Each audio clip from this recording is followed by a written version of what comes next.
Well, hello. So, the role of the laity in Catholicism.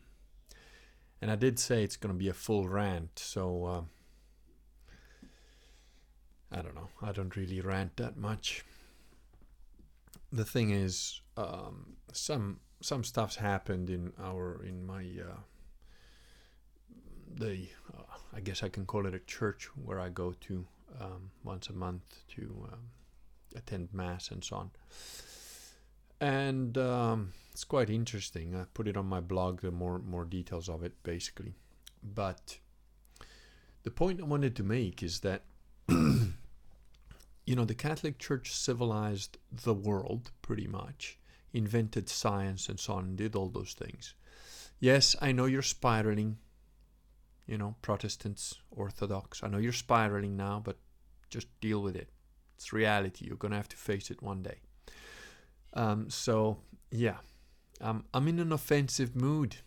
So if there's anybody I leave out, just leave me a comment with something about your ethnicity or, the fact that you got red hair or whatever, and I'll be sure to find something offensive about you. Anyway, the point is, the Catholic Church, especially, I would say the height of the Catholic Church in terms of civilizational sort of things that it was doing.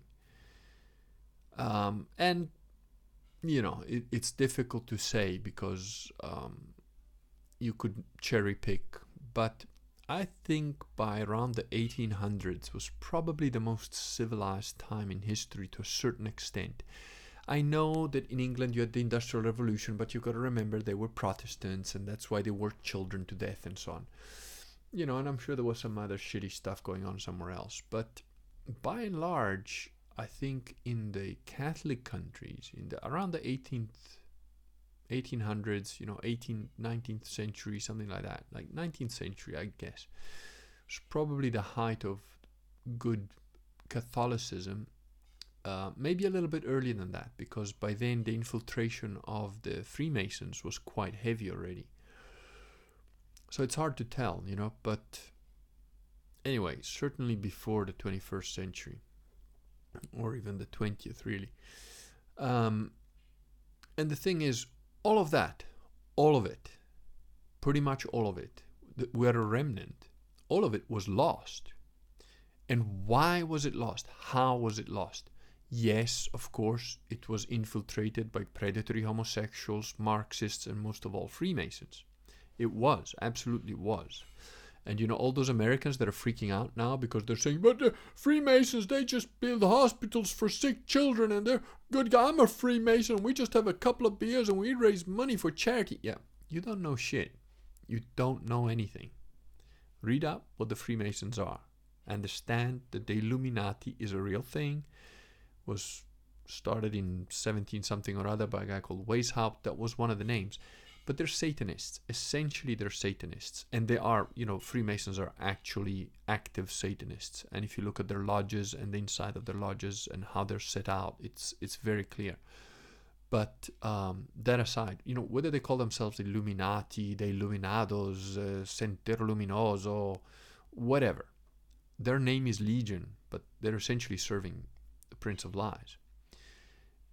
And yes, of course, those guys, they're the bad guys. Yeah, absolutely. But, those of you that have binged on my videos or have watched most of them, you will remember that I said, the Nazi with a swastika coming at you with a machine gun, trying to put you in a camp, on a train, or in a ditch. I can see that guy coming. He's not the worst enemy. The guy who I will absolutely shoot first is the son of a bitch in my trench who's a moderate and says, no, but we must understand the German point of view, and takes my ammo away when I'm sleeping so that I can't fight properly. That guy, when the war comes and I'm in the trench, that guy, I'm going to use his dead body to protect the sandbags. That's his only value. All right? A traitor in your midst, a coward in your midst, is far more dangerous than a vicious, evil enemy whose sole intent is to murder you. You have to absolutely understand that. Vox says, oh, you have to embrace your extremists, otherwise they will eventually, become the majority. Now, you have to understand that war is horrible. And when war happens, guess who takes power? The most violent, the most aggressive, the most brutal. Those guys take power. Now, if you're not a naturally evil bastard, what happens, like in Yugoslavia, there's guys that have blogged about this, right? Your wife is now sick or wounded or hurt, and there's a war zone, and you see a cop, and you run to the cop, and you're like, oh, my wife is sick. And it's like, oh, bring me to your wife. And then when you get to your wife, he takes out his gun and shoots you. Because he can. And there's no more rule of law. So, unless you're one of those guys, and let's say you actually are a good man, well, guess what? That's not enough. Being a good man and mealy-mouthed and not willing or able to take decisive action against brutal, evil people means that you're food. You are food. Okay? And whether you like it or not, roughly speaking, 80% of the population is food. 80% of the population doesn't have it in them to be the brutal warrior fighter that you need to be to keep those kind of evil fucks at bay. They don't have it. Guess what? Civilization needs warriors. And let me define the term so that you know what we're talking about. We're not talking shit. I differentiate between a fighter, a soldier, and a warrior. They're all different things. They're similar. They can do similar functions. Sometimes they overlap. But I use the words very carefully. To me, a soldier is basically an idiot. Whether willing or unwilling, he's an idiot. Because he is the tool of government. And government is run by who? Politicians. And politicians are what? They're the most evil scum of the earth. Generally speaking, they're the people who want to rule over others. And any man that wants to actively rule over other human beings is probably the least qualified to actually do so. So, you're doing the bidding of politicians. And in the case of a soldier, that bidding involves killing people, whether they're innocent or not. You don't know. You're just a soldier. You're following orders. All right? So soldiers follow orders. Now, it's true that you can get soldiers that are also warriors. It's true that you get soldiers that are also just fighters. They mix. These three classes are not, they don't have blinkers on. They're not like in their own private box. A fighter is a fighter. A fighter is like a gun. Is a gun good or bad? It depends, right? Who's using it? When? How? Why? A gun is bad if you shoot a little child for no reason other than you're a sick fuck. A gun is good if you shoot a sick fuck who wants to rape or kill a little kid. Then a gun is good. A fighter is the same. A fighter's nature, they're generally not the highest IQ people, but a fighter's nature is basically to fight. And, when all you've got is a hammer, everything looks like a nail, right? That's the saying. And a fighter's pretty much like that. Wife is giving you hell, well, fight. Guy at work's giving you hell, fight. Guy bumps you in the street and he's being rude, fight. That's a fighter. A smarter fighter picks his fights. A smarter fighter is a dangerous opponent. Because a smart fighter isn't necessarily a good guy or necessarily a bad guy. Again, he can be either, or he can be in the middle. But a smart fighter is a dangerous, dangerous animal. And the smarter he is, and the more of a fighter he is, in other words, if he's very much a fighter, and if he is very smart, those guys are dangerous people. Doesn't matter what you know, doesn't matter who you are, you gotta watch out. They're dangerous guys. And, some fighters that are good guys, that are loyal, they can still be ambiguous morally. But if he's your friend, fighters generally understand loyalty. And I would say that a lot of people that are so-called in the criminal class are fighters. Now, just because you're in the criminal class, I don't necessarily judge you as a bad person overall in terms of the average of humanity. You're probably not a good guy, right? But I mean, honestly speaking, I will, and I've had interactions with all the types of people I'm talking about, and not just one or two, like many over a period of years, right? Generally speaking, I will take a thuggish, a fighter, a criminal that's a fighter. I will take a criminal fighter, because criminal fighters tend to be the strong arm of the thug world, of the criminal world. They tend to be enforcers, beaters, whatever, debt collectors, those kind of guys, security. They're the sicari, they're the hitmen, they're the mercenaries, whatever. But generally speaking, I would, character-wise, those guys are more. I'm not saying they're good guys, all right? I'm not saying that, but overall, I will take them over a day trader. I'll usually take them over a banker, over a trader, certainly over a lawyer, and over most judges. Honestly, a criminal thug has a sense of, not always, depends on the criminal, depends on their ethnicity, depends on their cultural, situation, but because different ethnic groups have got different cultures and so on. But if you take an old style mafioso and that guy's your buddy, man, he will die right next to you in a troubled spot. He will be there,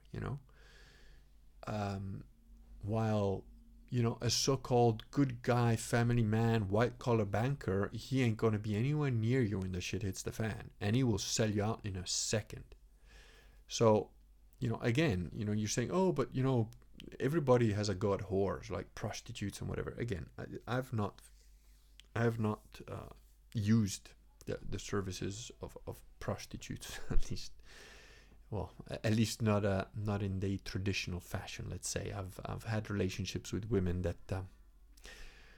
you could say were of rather loose moral character, but they didn't ask for cash on hand afterwards, But what I'm saying is, I've had interactions with professional prostitutes because I worked as a bodyguard and because of a number of weird situations in my life that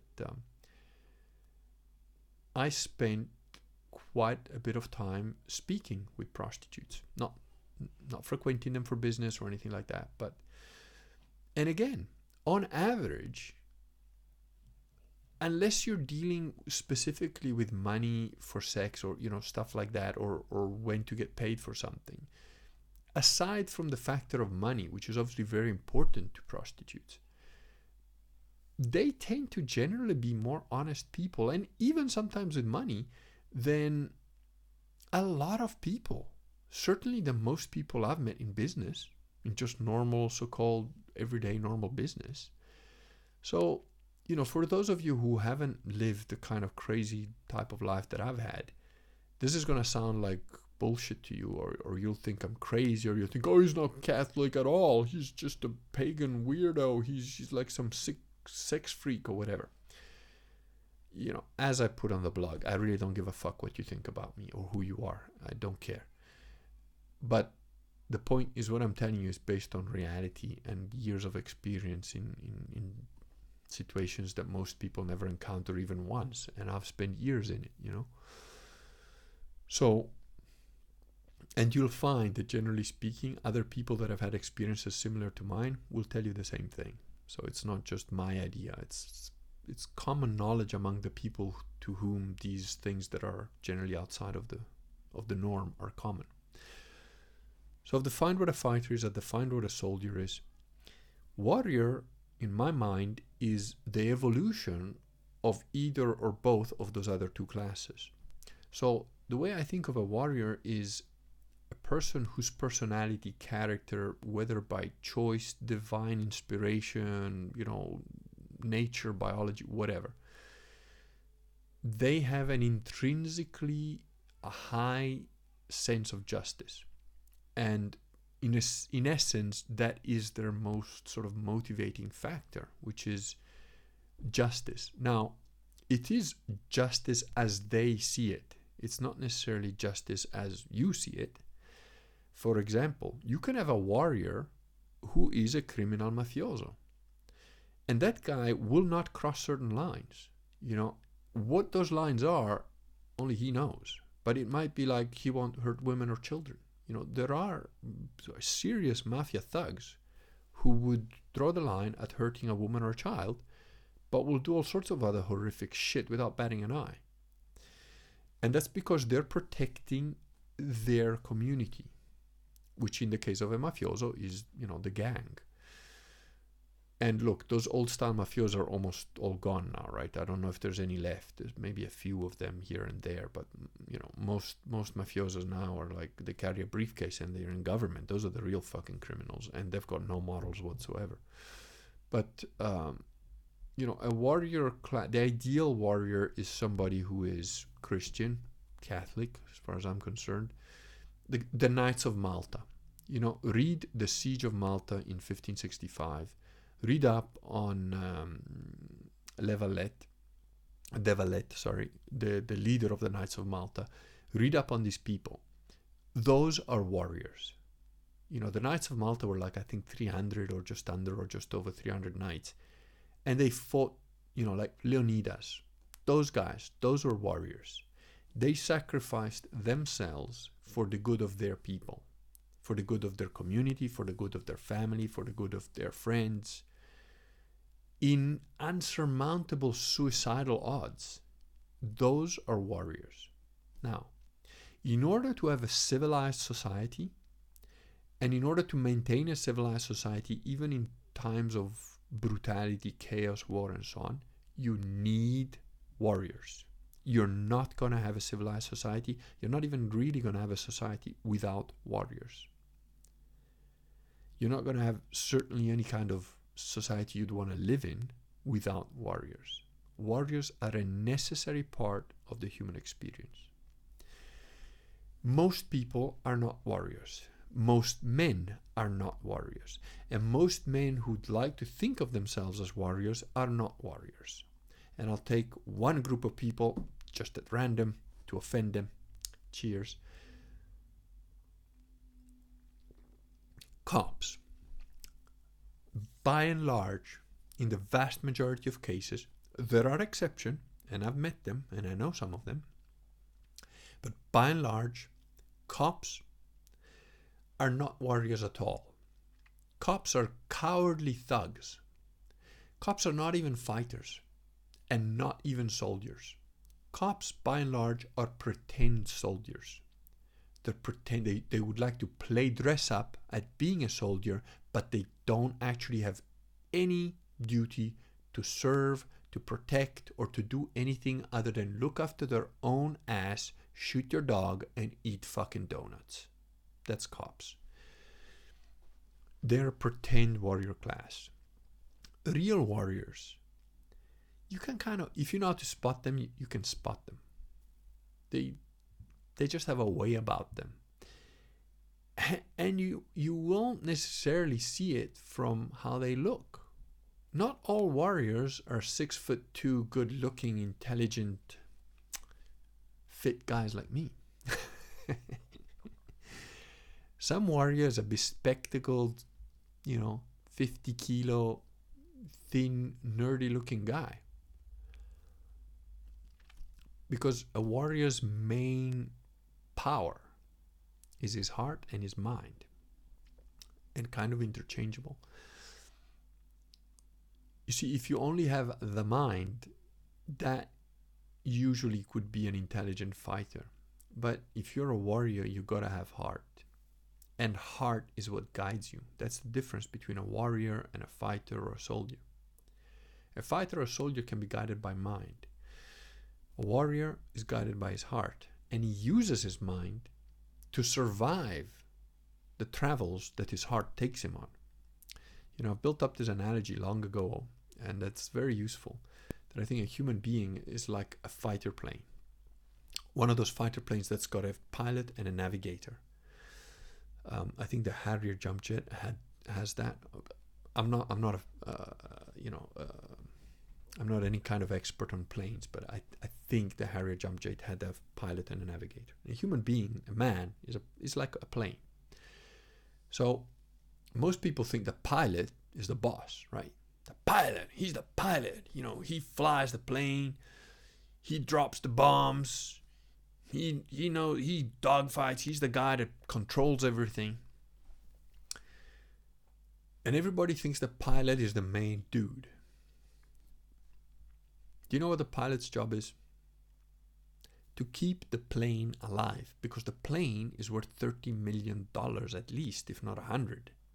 Pilot you can replace. The job of the pilot is to keep the plane alive. In the human man, do you know what the pilot represents? In my analogy, the pilot is the brain, is the mind. Your mind, you directs and everything. But who really controls the plane? The navigator. The navigator is the guy who knows where the plane is going, what the mission is, why you're doing it, the mission, and how to get back home. Also, the navigator in those type of jets I'm thinking about, as far as I know, is the guy who actually triggers the cannons. So when you are in the dogfight, it's the navigator that actually pulls the trigger. It's the pilot that moves the plane around, but it's the navigator that actually shoots the guns. That's a very important analogy, because the navigator represents the heart. Now, do you understand why I say the mind is there to make you survive the trips the heart takes you on? The navigator decides where you go, why you go there, and the reason for it, what your mission is. The pilot is the guy that has to keep you fucking alive, because the navigator don't give a shit. The navigator only cares about the truth, justice, and the mission. If you've got a good heart, that's all you care about. You don't give a fuck if you're going to lose pieces while you're doing it. You don't care if you're going to die while you're doing it, if it's a good enough mission. You know, you're protecting your wife and kids. Does it matter if you die? No. It matters that you protect them. That's the trip your heart takes you on. What's your mind going to do? Your mind is what you need to use to survive that trip. And if you can't survive it, at least make sure your wife and kids survive it, right? That's your mind. What about feelings? What about emotions? Again, in my mind, instincts, what I call instincts, which is I think, divinely inspired truth, which you can only have if you're calm or if you're an aspie and you don't get freaked out by, people shooting at you, weird shit going on, stuff blowing up all around you, instead of completely panicking like most human beings. If you've got that, whatever it is, psychosis, genetics, training, it's not training though, it's innate. You either have it or you don't, pretty much, in my experience. If you have that ability to just like everything slows down and you get real clear when the shit hits the fan, that is instinct. And that instinct, that is like laser precision. That's the computer in the plane that does everything right. Feelings, feelings are like the weather. You should kind of ignore them. Just be aware that if there's a huge, big feeling, like a big tornado, you should kind of go around it, try and avoid it, because otherwise you're going to lose control of your craft, And that's basically it. Now, if you need warriors to create a civilization, and I'm looping back right to the beginning of the video, remember what I said, the Catholic Church was lost because of cowardly, corrupt, fraudulent, predatory clergy. The clergy failed. The clergy of the Catholic Church failed en masse. There were a few good guys, of course, which carried on the tradition, and that's why we still have a remnant of the Catholic Church left. But by and large, the Catholic clergy was a bunch of useless cowards. And that's on them. That's on them, that they let Vatican II happen and all the shit that went with it. That's on them. But what about the laity? The laity is you and me that are not priests or bishops. That's us. If we let corrupt, evil, fraudulent, lazy or stupid, stupid you can sort of forgive, but you can't put them in a position of authority. Clergy ruin things. That's on us. So what you need to be good laity? You need to be properly catechized. You need to know the rules of canon law. You need to know the rules, the actual true rules of the church, not the made up fake ones that you think you know. You need to understand what the Catholic Church actually teaches, the real Catholic Church, not the Novus Orchians bullshit. Don't take anything from those guys. You have to research. You have to become educated in what Catholicism is, so that when and if a priest goes out of line or oversteps his mark or tries to take authority where he has none, you speak up and you say, hey, no, stay in your corner. Because make no mistake, people give a lot of automatic respect to priests and bishops, and I think that's fair. You should always start out. In any case, I give respect to everybody when I just met them. I don't care. You could be the janitor who cleans toilets in a building, and that guy definitely want to treat with respect straight away, because I don't like to fucking clean toilets, and he's doing a huge important service. Now, a priest does the sacraments. He has given up the concept of having a family. He's given up the concept of marriage and so on. As a Catholic priest or a bishop, you're going to be celibate, and you've dedicated yourself to God and serving the faithful. So that's a big sacrifice. So they should be treated with respect. And if you've ever spent time with a decent Catholic priest, and I have, the guy who baptized me is awesome. One of the commenters said, how can a priest advise anybody on marriage or whatever? They're not married, they don't know anything, they're incels. You don't know what the fuck you're talking about. Because the rules of the Catholic Church they work. They absolutely work. We've got 2,000 years of history that proves it. But aside from that, if a priest is properly trained, has gone to a proper seminary, knows the church, knows the rules of marriage and Catholicism and so on, the rules of marriage in the Catholic Church derive from Scripture and so on, which has been explained, expounded, and extended in the sense of, if A and B and C, then naturally D must also be true. There have been great thinkers in the Catholic Church that have delved into Scripture to the point where they really define and refine the thoughts that lead from one thought to the next. And honestly, you would be hard pressed to find anybody that would give you better advice than a decent Catholic priest on marriage, on how to behave within your relationship. It really is very sound stuff.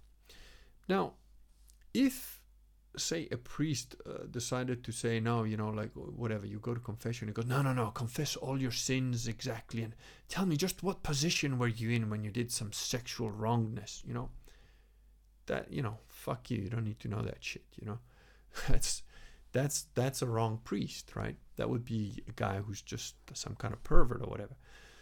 Similarly, if a bishop, like in our case, tries to take authority over people he has no authority of, and tries to tell them who they can and can't talk to and who they can and can't ask for spiritual advice from, well, you can tell him to go where the sun don't shine.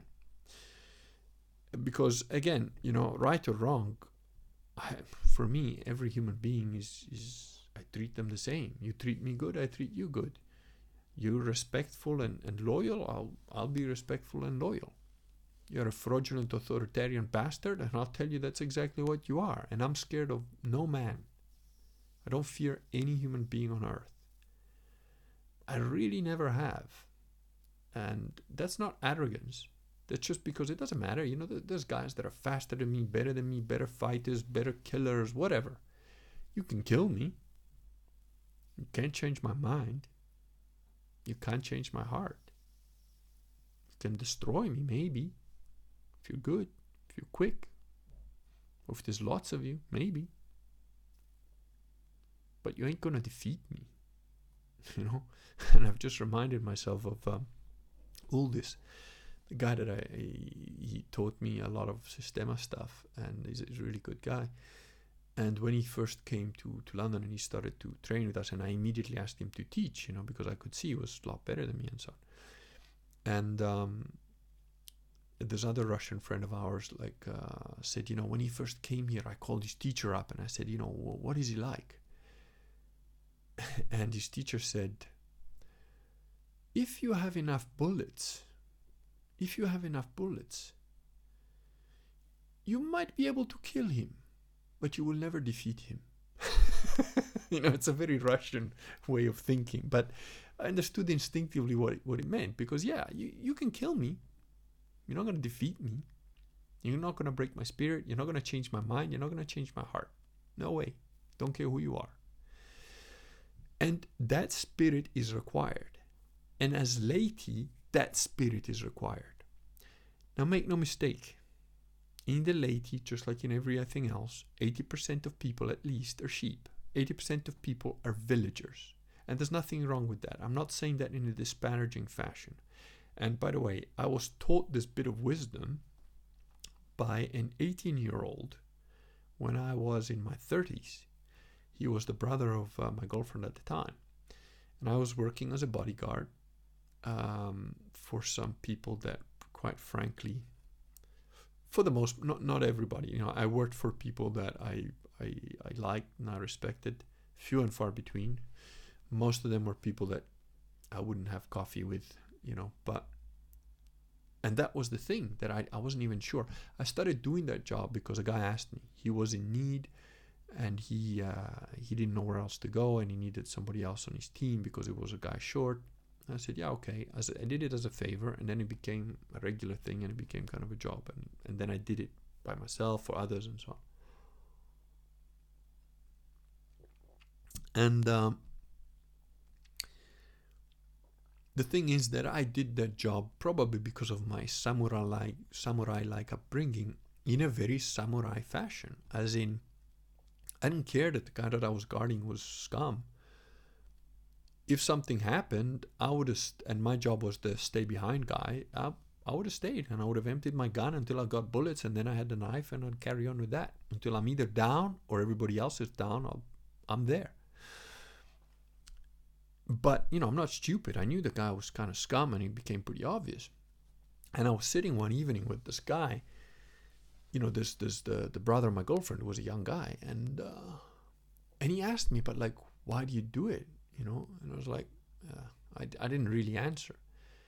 And he said, is it because of the money? Because, the money at that time was good. I mean, it was like about 500 of that money of where I was an hour, That's pretty decent money for anybody. You think of it as $500 an hour, right? That's the kind of rate I was getting because,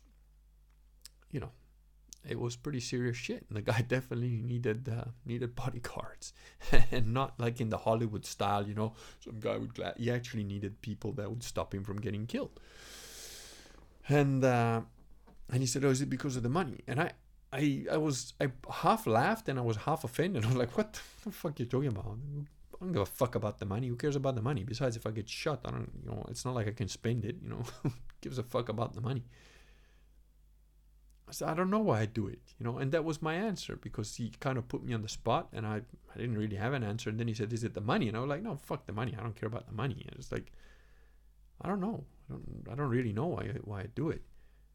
And he goes, oh, that's why you do it, because of the king. And I was like, I got upset because I thought he was saying, oh, you're doing it because you're a good servant to the king, the guy who's hiring you. I was like, what the fuck are you talking about? That guy's not a king. He's a fucking piece of shit. And he goes, no. Not that guy. That guy's not a king. That guy's a villager. But you're obeying the king. And he pointed out, keep in mind, this boy was raised Hindu.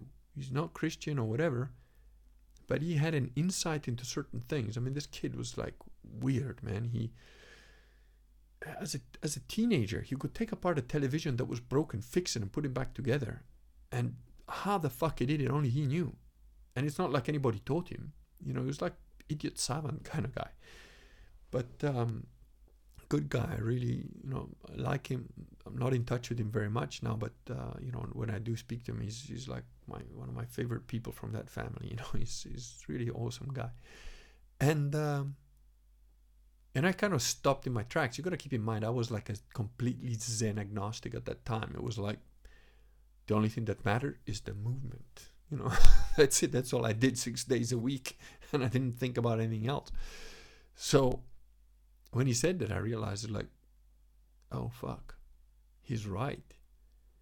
I'm doing it because he's a villager who has a need. The fact that he's an idiot villager, stupid villager, an asshole villager doesn't matter, because constitutionally, character-wise, soul shape, I'm a warrior, and a warrior is built to protect the villagers because that's what the king says.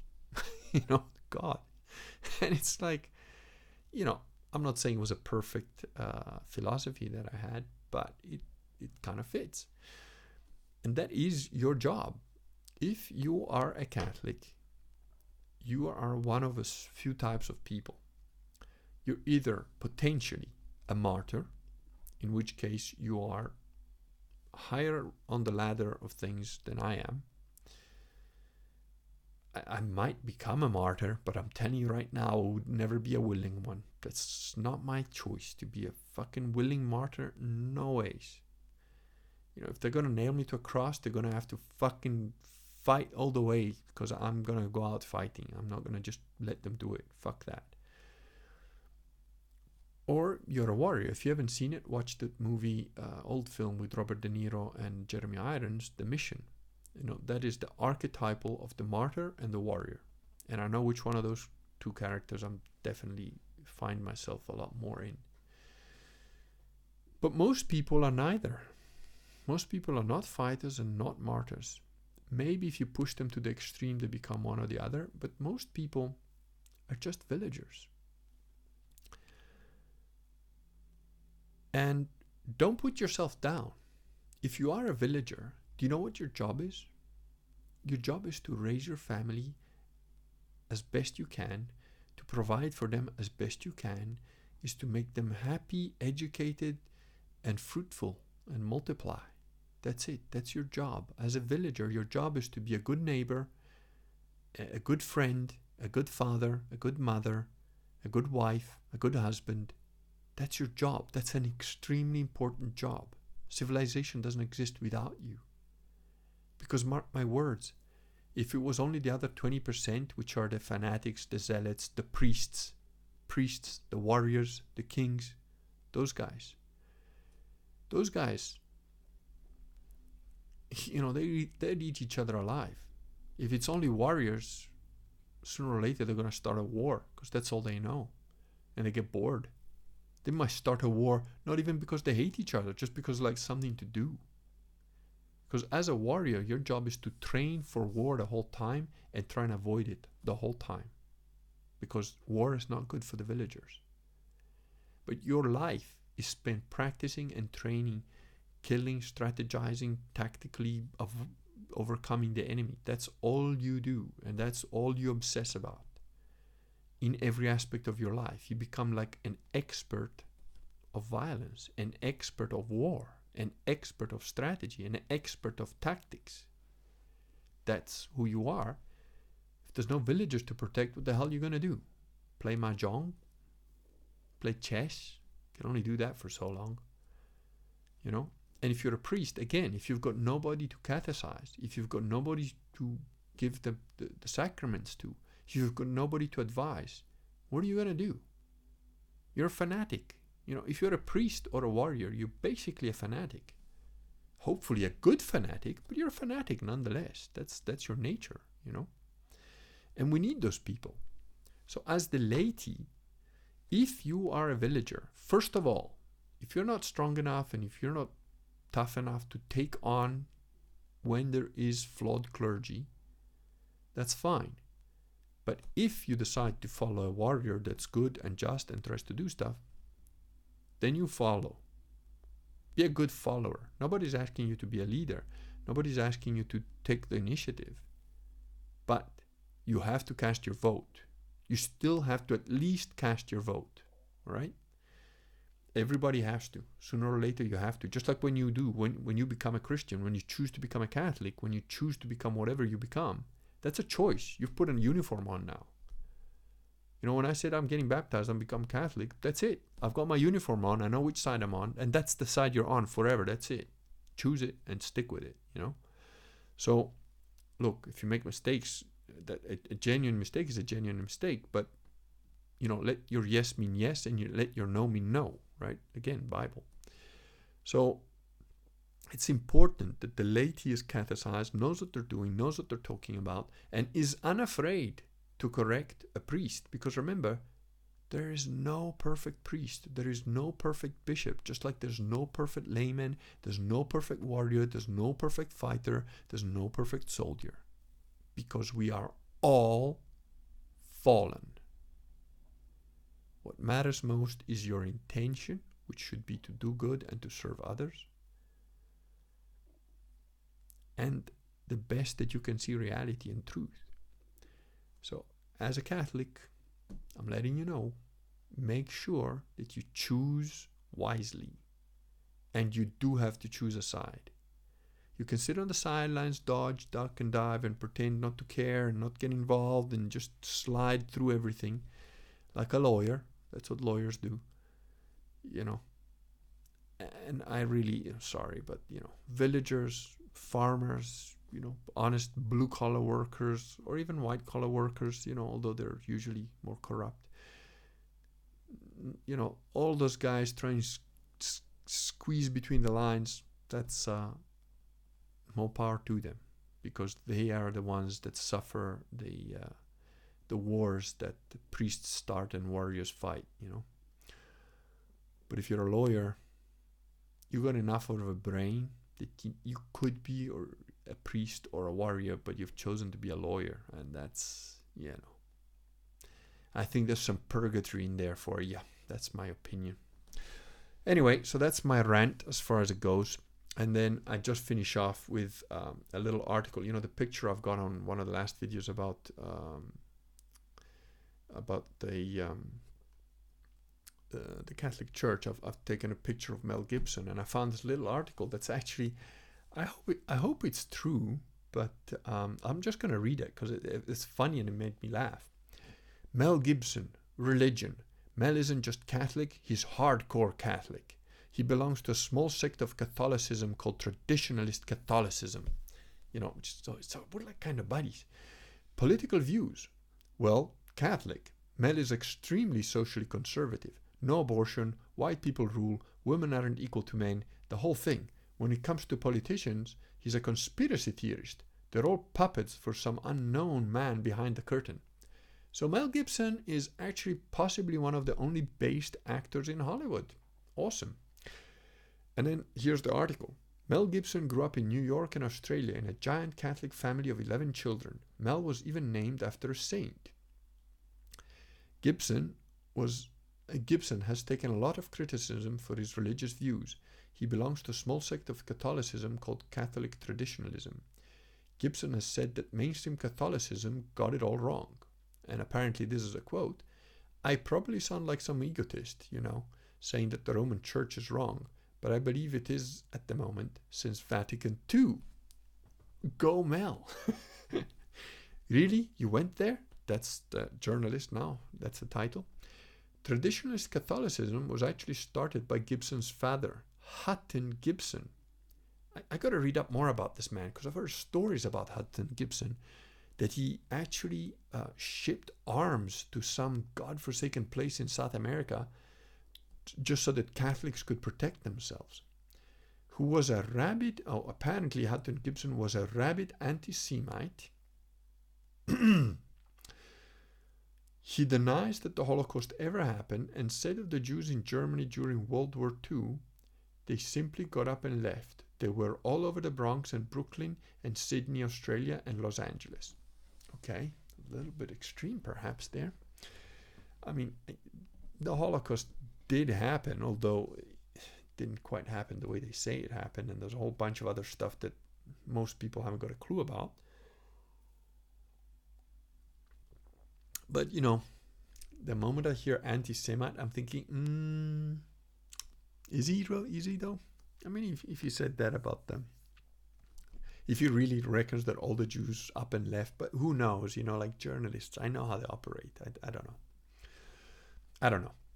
Mel Gibson is no stranger to controversial quotes himself. He's weighed in on everything from abortion to women's equality. He has said, quote, "I'll get kicked around for saying it, but men and women are just different. They're not equal." So he's sane, normal, and understands reality. Okay. Next title, "We're all stupid sheep." When it comes to politics, Gibson thinks it's all a show. Presidents and prime ministers are all puppets of some grand master who runs the world from the shadows. When asked what he thought of the then President Bill Clinton, he said, now keep in mind, in the mid-90s, Bill Clinton, I called him Devil's Spawn, and I used to rant about him regularly. This is what Mel Gibson now says about Bill Clinton. "The guy who's in charge isn't going to be the front man, ever. If I were going to be calling the shots, I wouldn't make an appearance, would you? You'd end up losing your head. It happens all the time. All those monarchs, if he's the leader, he's getting shafted. What's keeping him in there? Why would you stay for that kind of abuse? Except that he has to stay for some reason. He, Clinton, was meant to be the president 30 years ago, if you ask me. Other than that, it's standard Catholic stuff. Abortion is wrong, birth control is wrong, everybody who isn't Catholic is going to hell, pretty standard. When asked about these issues, he said they weren't even worth debating. And I love this part the most. And this is apparently a quote. People always focus on stuff like that. Those aren't issues. Those are unquestionable. You don't even argue those points. So yeah. Mel Gibson, I don't know if all that stuff in that article is true, but I hope most of it is. And if so, I salute you, sir. May you make another movie, which, by the way, I really enjoyed Apocalypto. You see, I was raised with all the same bullshit all you guys were. The conquistadors were bad. Although I did have a little bit of a red pill when I was 16 and I was studying in England and I met this Spanish girl. And I teased her about it and I said, not teased her, actually. Initially I asked her, I said, because I just read a book called Conquistadors, brilliant book, by the way, historically very accurate. And I said to her, so what do they teach you in Spain about conquistadors? Because I read this book and they seem pretty brave, whatever else you can say about them. And she goes, but in Spain, the conquistadors are considered heroes. I said, what, heroes? Yeah, I know. To you guys, they're mass murderers and whatever, but they were heroes. They stopped us people massacring 20,000 people a day. And I never thought about it, I was like, fuck, she's right. So I had a little bit of a wake-up call, but yeah, it's interesting, like what you think you know of history it's not the real history, And I forgot how I got onto this. So I was talking about conquistadors. Why did I start talking about that? Let me have a sip of wine, which will help the memory cells nod out.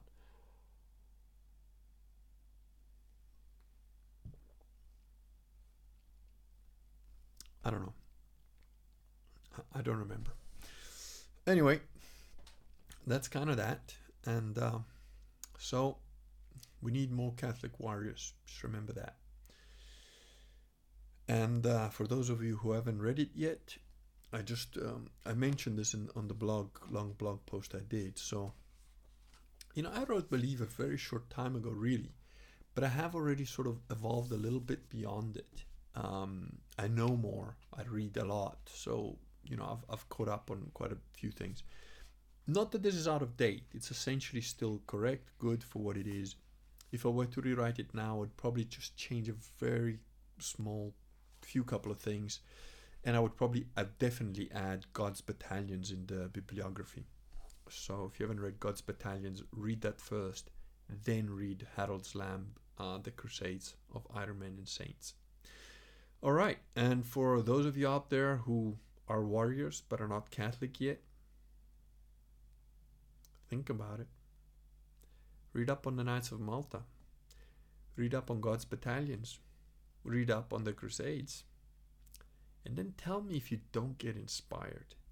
I think it's nearly impossible to read the Crusades of Iron Men and Saints or the Great Siege 1565 by a guy with a weird name. Ernol something or other. Anyway, that's in here in the bibliography of this book. It's in there. You can't read those books if you're a warrior class in your heart, in your soul.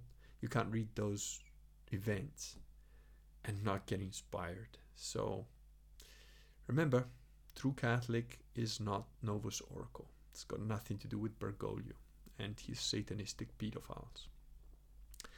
And on that note, I bid you good night.